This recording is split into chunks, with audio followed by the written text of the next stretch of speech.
Hey guys, listen, I cannot find a read along.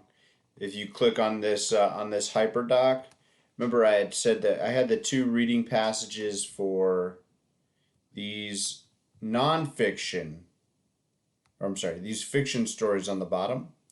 However, I don't have anything to read aloud for these two nonfiction items. So here's what I'm gonna say is I'm gonna read this top one for you.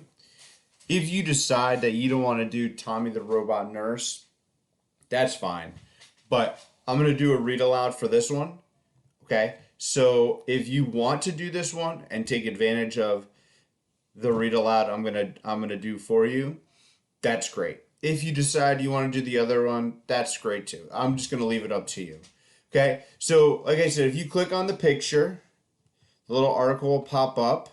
All right. So click on the Newsella, and I want to show you something too. Newsella is pretty neat because it will change the level, the challenge of the read. So more difficult words or less difficult words. So right now this is a pretty challenging read. If I look up here, it's a 1020 lexile. That's pretty high.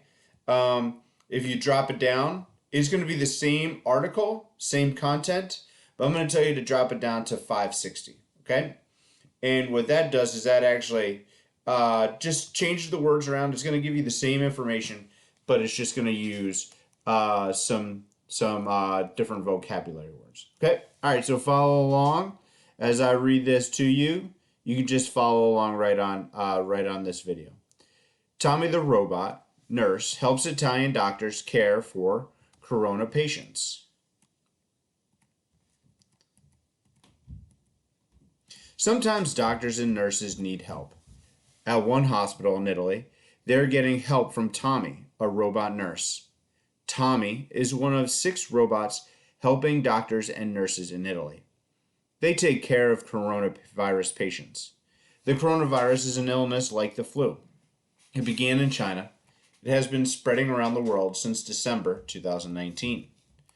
The robots work at the Curcolo Hospital in Italy.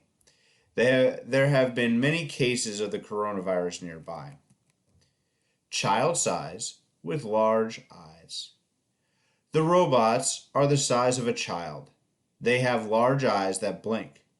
They are wheeled into rooms and left by patients in bed. That allows doctors to look after others who are in more serious condition. Gianna Bonelli is in charge of the Circolo Hospital. He describes the robot's features. The robot has a screen and a computer. Patients can talk to nurses and doctors through the robot. There's a picture of the robot. Pretty neat. Robots can check on patients' health. They do not replace people, Bonelli said. Patients count on people, he said. We know how important it is for them, he said. The robots let doctors and nurses have fewer visits with patients. Fewer visits could make them less likely to get the coronavirus. The robots also do not need masks and gowns. That saves them from other workers. That saves them for other workers. Fighting the coronavirus is a big job. That's why medical workers need help. Still, it takes a while for patients to see that robots are good. Francesco Dentali is a doctor at the hospital. He said you have to explain to the patient how a robot helps. Some do not like it. Some do not like it, he said. But if you explain your aim, the patient is happy because he or she can speak with the doctor, he said. More than 4,000 Italian health workers have gotten the virus. 66 doctors have died. There have not been enough masks and other things to protect them. Tommy is the name of the son of a doctor at the hospital. Health workers are not going home after work. They want to avoid spreading the virus to their families. So I'm going to pause here for a second. Okay. They're talking about these doctors, that they can get sick, and how also a lot of health workers are not going home because who do they not want to get the virus? Right here at the end, it tells us their families, right? So it's a pretty common thing right now that healthcare workers are actually not staying at home. They're staying in hotels or um, so that their families aren't potentially going to get it. All right, I'm going to start over right here. Benelli said that the doctor said at least there is someone that he can call by his son's name. It is a way for the doctor to feel at home, he said. Tommy and the robot nurses have done one more advantage. They do not get tired. After a charge of batteries, they are back at work. All right, so now that we've read through this, okay, if you have to, listen to it a couple of times. Back to the article, right? So summarize the article by stating the main idea and one piece of evidence. So what do you think the article is mostly about? Well, if I were to go back to this, and I'm going to look here at these subtitles. Child size with large eyes. Some do not like it.